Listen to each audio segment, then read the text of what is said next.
त्रिदलं त्रिगुणाकारं त्रिनेत्रं च त्रियायुधं त्रिजन्म पापसंहारम् एकबिल्वं शिवार्पणम् त्रिशाखैः बिल्वपत्रैश्च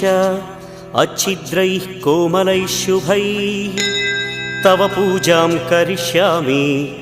एकबिल्वं शिवार्पणम् कोटिकन्या महादानं तिलपर्वतकोटयः काञ्चनं शैलदानेन एकबिल्वं शिवार्पणम् काशीक्षेत्रनिवासं च कालभैरवदर्शनं प्रयागे माधवं दृष्ट्वा एकबिल्वं शिवार्पणम्